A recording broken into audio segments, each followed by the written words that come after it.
Hello बच्चों, आज हम पढ़ने वाले हैं प्रश्नावली 11.1 का क्वेश्चन नंबर 5, जिसमें दिया गया है त्रिज्या 21 सेंटीमीटर वाले वृत्त का एक चाप केंद्र पर 60 अंश का कोण अंतरित करता है।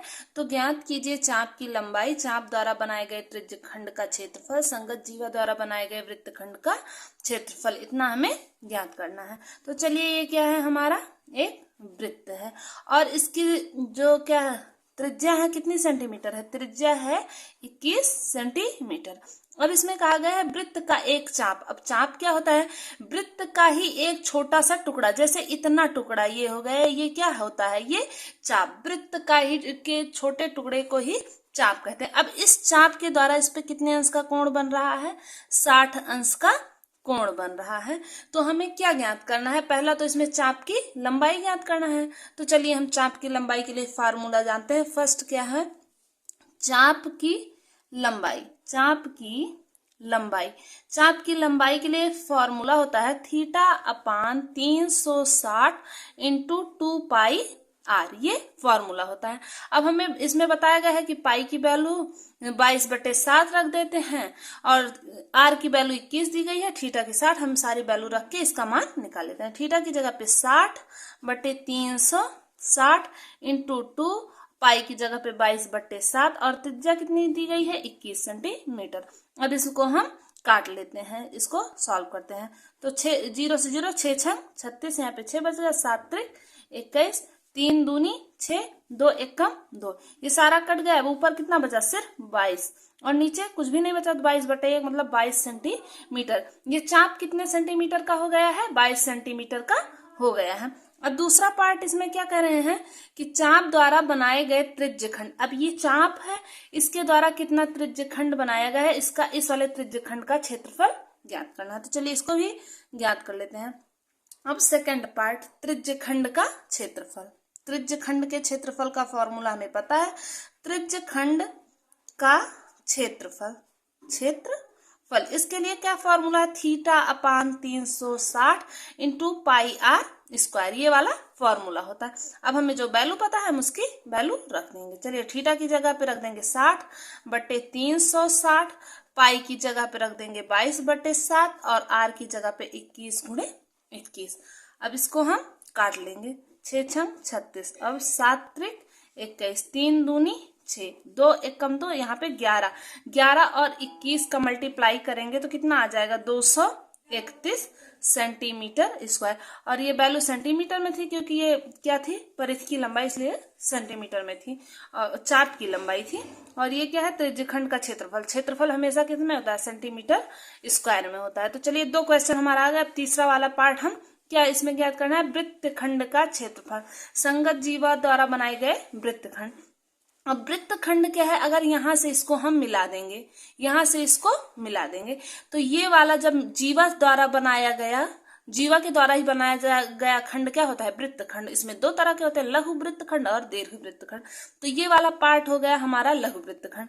अब जहां पे नहीं दिया गया रहेगा कि सिर्फ वृत्तखंड, वहां पे लघु ही निकालना है, दीर्घ हमें नहीं। अब अगर दीर्घ निकालने के लिए कहेगा तो वहां पे दीर्घ वृत्तखंड लिख के दिया जाएगा। तो यहाँ पे हमें लघु वाला वृत्तखंड निकालना है। तो इसे निकालने के लिए हम पहले भी इसको सॉल्व कर चुके हैं। क्या है, त्रिज्यखंड के क्षेत्रफल में से ये क्या कहते हैं, त्रिभुज का क्षेत्रफल घटा देंगे, हमको मिल जाएगा। तो चलिए हम इसको सॉल्व करते हैं। थर्ड वाला पार्ट, चलिए थर्ड पार्ट क्या है, वृत्तखंड का क्षेत्रफल। वृत्तखंड का क्षेत्रफल क्या हो जाएगा, त्रिज्यखंड का क्षेत्रफल माइनस क्या हो जाएगा, त्रिभुज का क्षेत्रफल, यही तो होगा।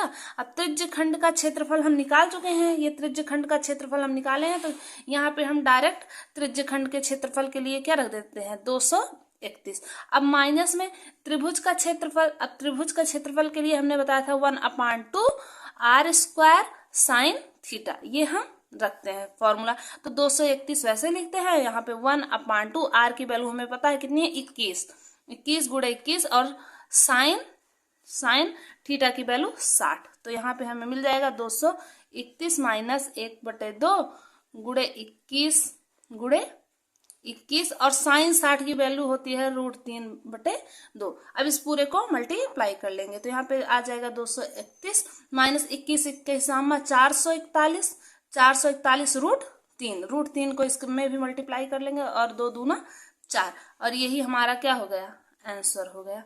इसे हम सेंटीमीटर स्क्वायर में लिखेंगे।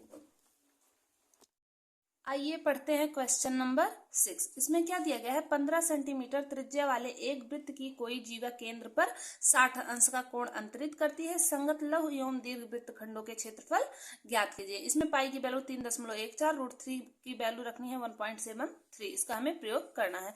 तो चलिए हम पहले वृत्त बना लेते हैं। ये क्या हो गया, हमारा वृत्त हो गया। इसकी त्रिज्या कितनी है, ये इसकी त्रिज्या हो गई 15 सेंटीमीटर। अब इसकी एक जीवा है, मान लीजिए ये जीवा है, ये केंद्र पर कितने अंश का कोण अंतरित कर रही है, इसका जो केंद्र है इस पे एक 60 अंश का कोण बना रही है। ये जीवा है जो केंद्र पर 60 अंश का कोण बना रही है। हमारा डायग्राम कंप्लीट। अब इसमें हमें क्या ज्ञात करना है, लघु वृत्तखंड मतलब ये वाला पार्ट और दीर्घ वृत्तखंड मतलब ये वाला पूरा भाग। तो चलिए सबसे पहले हम लघु वृत्तखंड ज्ञात करते हैं। तो फर्स्ट पार्ट इसका, फर्स्ट पार्ट नहीं, इसमें संगत लघु वृत्तखंड, संगत लघु वृत्तखंड कितना हो जाएगा, संगत लघु वृत्तखंड, लघु वृत्तखंड ये वाला पार्ट हमें निकालना है। तो इसके लिए हम क्या करेंगे, त्रिज्य खंड के क्षेत्रफल में से त्रिभुज के क्षेत्रफल को घटा देंगे। तो संगत लघु वृत्तखंड बराबर क्या हो जाएगा, त्रिज्य खंड का क्षेत्रफल, त्रिज्य खंड का क्षेत्रफल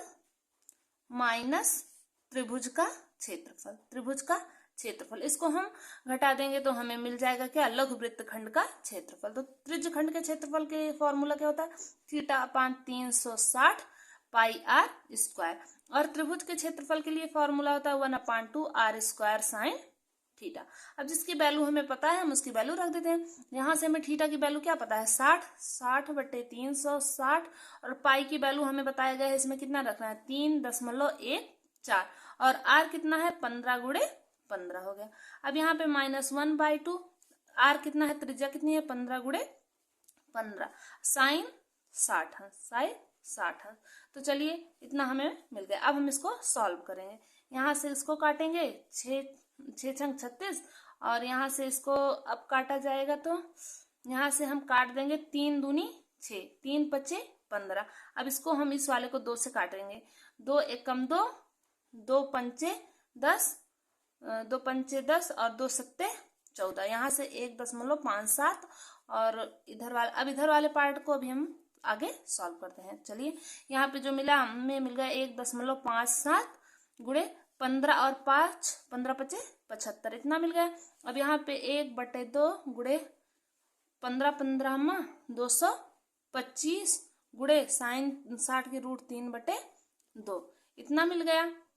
अब हम इसको पूरे को अगर यहाँ पे हम वैल्यू रखेंगे 1.7, √3 की 1.73 यहाँ पे वैल्यू रखेंगे और इसको हम मल्टीप्लाई कर लेंगे। तो इसको मल्टीप्लाई करेंगे तो आ जाएगा 117.75। इसको हमने मल्टीप्लाई करके रखा है।